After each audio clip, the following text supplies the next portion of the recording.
going on? Blossom is back, and welcome back to another episode of Top Drives and another episode of what can you get from that pack in the series. Today's pack in question is indeed the 1995 to 97 carbon fiber. Now this is being released in accordance with the 905B challenge, which is yet to be released. It was announced to be coming out on the 3rd of November. However, I'm now recording this on the 6th. Most of you will be watching this on the 5th, and we have had no sign of the 905B challenge. I'm going to put a post right here. I posted this on my Instagram. Obviously, this is proof of them saying that the challenge is going to come out on the 3rd of November, but then they later on said that it was going to be delayed. There was no, forum post about it to my knowledge. It was all very unprofessional. It seemed very casual. They just said that it was delayed in the general chat in the Hutch server. I don't know. I'm not happy with how Hutch is handling Top Drives recently. Very sloppy, very unprofessional, very, very, very, very disappointed with what they're doing. Anyway, the 905B challenge, it's rumored to be coming out today, so because of that I'm making this video,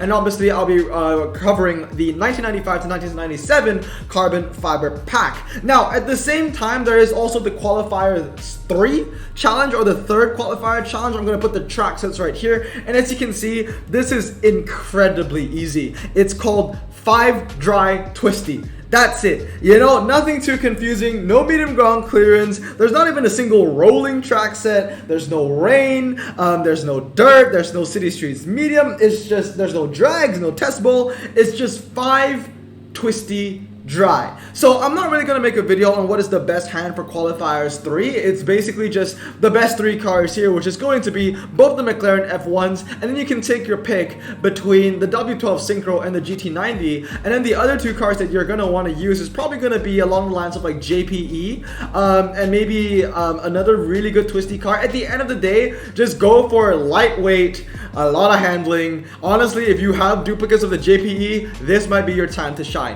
However, I'm going to be reviewing the 1995 to 97 pack in a more of a general sense. Let's say that you can't compete for the 905B. Maybe you're a newer player and you just want to open a carbon fiber. Well, the first thing that I want to tell you right now is that Black Friday is around the corner. The fact that Hutch is releasing such a big price car right now, and they're releasing 99 packs for us to buy of 95 to 97, is solely because they know Black Friday is coming out. They want their players to spend money on gold and spend that gold right now, so that they would be depleted of their resources and they would have to buy gold again for the Black Friday. Basically, spend all your savings right now for a really good price car and forget about Black Friday. So remember, if you want to open a pack, just remember that Black Friday is around the corner. You might want to save your gold for that, because there are some really good deals, or at least there were really good deals last year. We can expect really good deals this year as well, but of course Hutch has been disappointing lately, so don't get your hopes up too high. But anyway, I'm going to be reviewing this pack in a general sense and how this is going to help you in events, outside of events, in clubs, single players, Yellowbird, you name it. So I'm going to be judging the cars the way that they kind of should be judged, in a more general sense,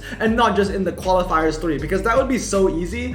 Basically just all dry, all twisty cars are going to be on the top, and then anything that isn't that is going to be somewhere around the bottom. So let us begin. We're going to begin with the Subaru Impreza WRX. Now this thing is, pretty good. I would say, bruh, you're respectable. And these are, I think you guys would know by now, if you've watched the series many times, my ranking system. I have gone with my number 1, bruh, you respectable. I see you. Nah, man, you sus though. And of course, hot garbage, the main staple. Now, the Subaru Impreza WRX, it's a pretty good one, I would say. It's no Evo 10, or no Evo 4 even, but the Subaru is one of the stronger Subarus when it comes to the JPT collection. However, we've had a lot of JPT events already, so I think it's time for the JPT hype to kind of die down. We might see less of those events now, but this Subaru still is really good. It's lightweight, and the 0 to 60 is the main staple, the main positive of this car. It has a very low 0 to 60. Once again, it's not near the power of the Evo 4, but it's like the second best option ish. Now, I have to say that this is not a bad pack to open in general. I'll give you my final verdict in the end, but the lowest RQ car you can get is 50, and then after 50, I think you jump to 56, because this is 52 right here, but that's an old picture. The car got a buff, and I think it handles a lot better now. So moving on now, it's going to be the Subaru Impreza Gravel Express. Now, I'm also going to put this in Bro, You're Respectable, because it's not a Blossom choice. It's not going to win you a bunch of events, so I can't put it as my number 1, but it's is definitely a competent car because of the one very, very, very important niche that it carries. It's an all-surface tire estate. Now, if you, and I've said this many times, if you filter all-surface tire cars estate only in top drives, there are only 4 cars to choose from, and this is the second best. So it's a very niche category. I don't think we'll ever see four-wheel drive all-surface tires estate come out too often, but if it ever comes out, that is your second best option, and this is the best one if we only filtered by 90s. Now, next one is the Suzuki C2. Now, this thing needs no introduction. It's a blossom choice, one of the best JPT ultra rares to come out in PL14. 4.10 to 60, 82 handling, incredibly lightweight. That 0 to 60 is ridiculous. The Suzuki C2 has the same 0 to 60 as a TVR Tamora, which is incredibly strong, and it handles better, and it's lighter. Although it doesn't have the MRA and the top speed, it's also cheaper in RQ compared to the Tamora, and although it has, once again, no MRA and top speed, with such a low 0 to 60, it will never fail you on a quarter mile, because that's where 0 to 60 is the most important in, unless it's the 0 to 60 track set. Okay, I remembered that. Moving on now is the BMW 530i. That's going to be our first hot garbage submission of the night. Now, that thing is, you know, it's nothing special. It doesn't really handle. It has standard tires, but standard tires and rear-wheel drive is a combination that just isn't very mouth-watering. In fact, you want four-wheel drive, standard tires, and handling. This doesn't really have handling, and it doesn't have four-wheel drive. It doesn't meet the ground clearance and center, but it is not a very good car. Now, after the 530i, we're moving on to the BMW 540i. Now, this thing, I'm gonna put it in, nah man, you sus, because it's very, very sus. So, this is an old screenshot, RQ52, it was 5970. Now, it's 5974, and it's RQ57. You're telling me that it got a 5 RQ increase because of 4 more handling? Now, albeit 4 more handling is pretty huge, but not 5 RQ jump huge, so that's pretty sus. I'm gonna put it in, nah man, you sus though. Now, next up on the list is going to be the Corvette C5. Now, the Corvette C5, I see you, okay? It's a pretty decent ultra rare. It's a bit of a hybrid. The handling is so-so, the top speed is so-so, and the 0 to 60, once again, is so-so. It's a pretty average car, the C5 Corvette. Not much good things to say about it, but there isn't a bunch of bad things to say about it either. Now, moving on is the C4 Corvette, the Grand Sport. Now, I'm gonna put it in the same rank with the C5 because it's slower in 0 to 60, but it handles a little better. And to be completely honest with you, I would lean towards the Grand Sport because I'm getting a car that handles more and that is cheaper to use. And you know me, man, I always like to go for handling. So at the end of the day, both of these cars are pretty similar in what they are, and they're both going to be in the same rank in my opinion. Now, moving on is the Chrysler Atlantic. The Chrysler Atlantic, I'm going to put in, nah man, you sus. Right, the handling on this isn't too good. The MRA is decent, to be fair, but the top speed isn't very high, and the 0 to 60 isn't incredibly low either. It's just not as good as the Phaeton, which I'm going to put a rank above. Both of these cars are very similar, right? They both have pretty average handling, 78 and 79. They both have the same top speed, and they both have great MRA. So why the Phaeton is higher is because although the top speed is low, at least it's more of a dragster than the Atlantic is, because they both have good MRA, and the Phaeton has lower 0 to 60. So because of that, I'm going to put the Phaeton above the Atlantic. Moving on now is the Mitsubishi Evo 4. To be honest, the 1995 to 1997 carbon fiber pack is incredibly worth it just because it's pretty easy to get both the C2 and the Evo. There are not a lot of ultras that you can get from this pack. Only one is RQ50 and everything else is 57 and above, or 56 and above, because obviously the Atlantic got a buff, the 540 got a buff in terms of their RQ. So, you know, it's a pretty big jump. The Suzuki C2 Fujitsu and the Mitsubishi 4, like I said, makes it kind of worth it. The ultra rares, at least, it definitely makes it worth it. The Evo 4 needs no introduction. It's a Subaru killer. A bunch of new Subarus were added, ultra rare Subarus were added into top drives because of JPT, but they still all lose to the Evo 4 anyway. In fact, the Evo 4 hits so far above its weight, it is able to compete and beat the lower end epic Subarus that you can also get from this pack, but we'll get to those in a bit. Now, the next one on the list is going to be the Nissan Skyline GTR R33, and I'm going to put that as bruh, you're respectable. This is the Japanese version of the Ford Focus RS 2000, if that makes sense, right? Four-wheel drive, low ground clearance, but it handles well, and the 0 to 60 is relatively low for a four-wheel drive car. The R33 isn't bad at all. The buff that it got, now that it's RQ64, the buff that it got has made it a lot more competent, even in Japanese events, even with JPT, and I'm definitely gonna put it in bruh, you're respectable. Now, moving on to the epics. Okay. Nah man, you sus. Nah man, you sus. I see you.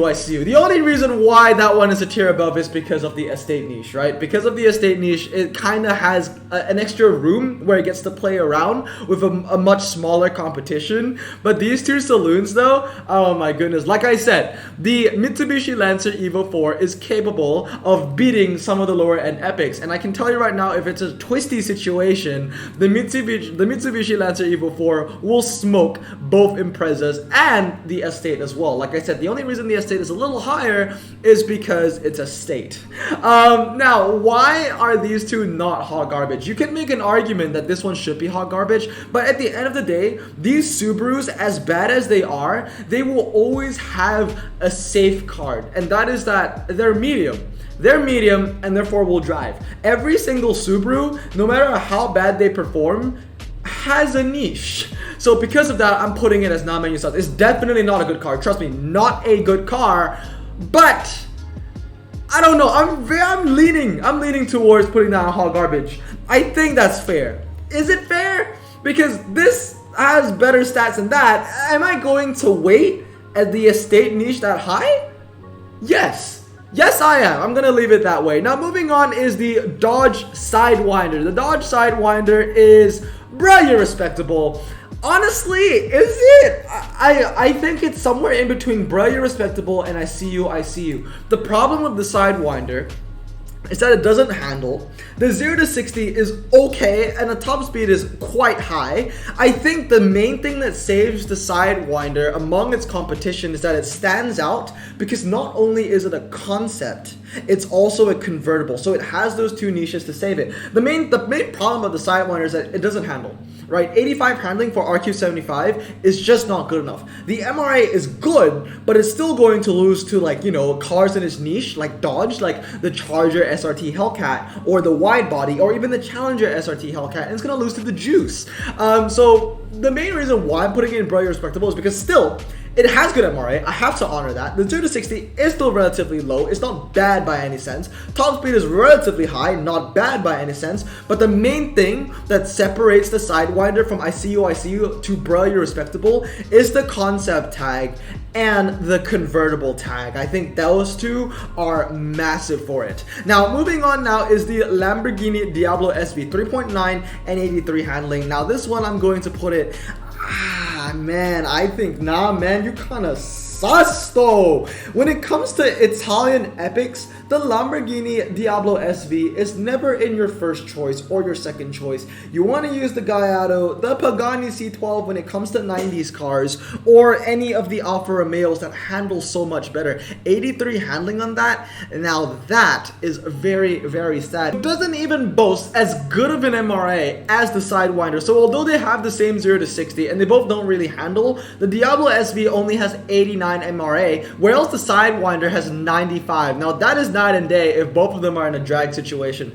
The only time I can see the Diablo going the distance against the Sidewinder is in the test bowl. So very, very niche category. It doesn't handle, not great for the twisties, not even the best car for the drag. So I'm gonna put it in nah man, you sus. Next up on the list is going to be the Lamborghini Diablo VT Roadster. Once again, nah man, you sus. Handles even worse than the Diablo SV. The 0 to 60 is even slower than the Diablo SV, but the top speed is higher and it has four-wheel drive. But like I said, with so many cars in top drives, it is so inflated. It is so skewed because of that four-wheel drive drivetrain. This Lamborghini Diablo Roadster, some people think that it's good because they own it and they have it maxed, but to be completely honest with you, the Diablo VT Roadster is a car that I can definitely live without. Watch me need it now for this challenge, but honestly, I can't say anything good about it. 476 handling, for 76 RQ, 82 handling isn't good enough. 4.30 to 60 isn't good enough. There are going to be cars that will run circles around it in any category within its RQ. Moving on now is going to be the Volkswagen W12 Roadster, and that is going to be my number one. It's incredibly lightweight. It handles okay.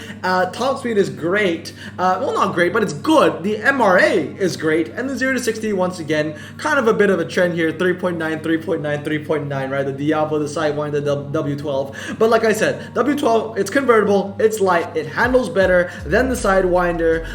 It has the same 0 to 60, a higher top speed, and I think it has as good, if not better, of an MRA. Both the Sidewinder and W12 have very good MRA stats. Now, let's end off with our legendaries. The first one is going to be the 911 Turbo. Now, the 911 Turbo, this one is going to be pretty interesting. I think the best that I can give it is going to be I see you, I see you. Four-wheel drive, once again, it doesn't handle, no MRA. Very, very sad MRA. I think it's around the 70s, 77, 79, somewhere around those numbers. Top speed isn't even like close to 200, 3.70 to 60, the same as a Hellcat. I mean, I'm sorry, but the Porsche 911 Turbo is not worthy of being an RQ82. Perhaps an 80, a borderline legendary, maybe, but 82, absolutely no way. Moving on now is the Roof CTR2, which is only slightly better because it handles a little better, the top speed is much higher, and the 0 to 60 is a little lower, and the MRA is significantly better. Still, for RQ87, those stats aren't very peachy, but it is definitely a much better upgrade to the Porsche 911 Turbo. I mean, it's night and day, so I'm gonna put it in bruh, you're respectable. Moving on is the Volkswagen W12 Synchro. Now, this is a pretty interesting one. It has the MRA. It doesn't have the 0 to 60, but it just handles a little better. Once again, I think it's inflated because of that four-wheel drive. The top speed isn't very high. I mean, when you think about it, it is better than a 911 Turbo, so I have to put it higher than a 911 Turbo, but it is, of course, more expensive as well, but it is pretty lightweight, coming in at 1,200, and it has 98 MRA, right? So I just did a check, 91 MRA CTR2, 98 MRA W12, and only 72 MRA on the Porsche 911. So definitely this is going to be in a tier below. Now, moving on are going to be the GT90, the F1 GT, and the F1 LM, and all of these cars are going to be my number one. They all have bonkers MRA, the best one being the GT90 in the 100s, I believe, and it has a very, very high top speed, 235, and all, of course, the F1 LM 225, and the F1 GT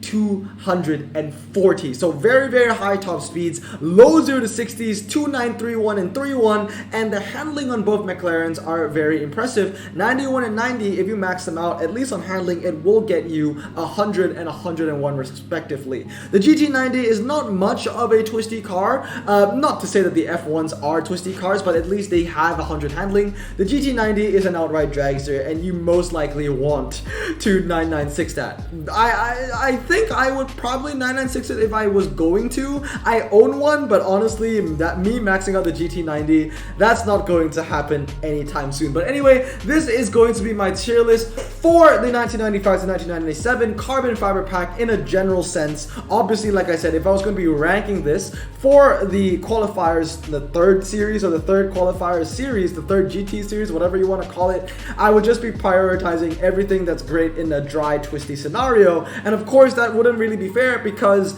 there are also, I think, it's a 90s event, so you're not restricted to 95, 97 in the qualifiers, so you can use cars like the JPE. I think the JPE is one of the best cars for that event. But anyway, like I said, this is actually a pretty good pack, right? The ultra rares are going to be the majority of the cars that we get if we open this pack, and like I said, the ultra rares aren't bad. You know, the worst is 50, but then you go up to 56 and you get a chance at getting amazing cars like the C2 and the Lancer, and of course the Nissan Skyline and the Impreza aren't bad options as well. In fact, this pack is decent enough where I'm actually going to open some. So let's get to that. Here we are in my account. This is my current hand going, oh no, that's not my current hand going into the event. This is my current hand going into the event. So I have the GT90. I have, I do believe I'm running, okay, the scroll's still kind of sensitive, isn't it?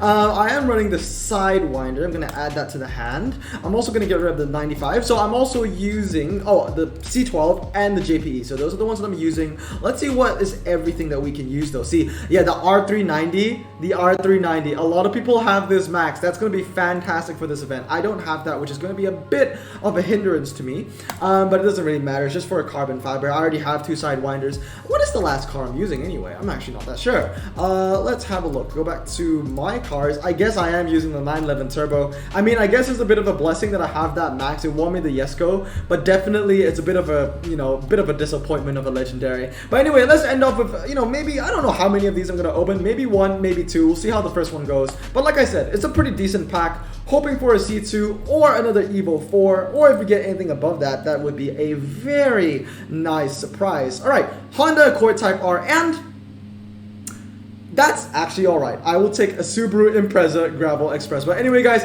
that's going to be it. I mean, if I got an epic from that, I might have opened another one, but that was just an ultra rare. So I hope you guys had a great day. I hope you found this video helpful. Remember to stay safe, wash your hands, and blossom out. Peace.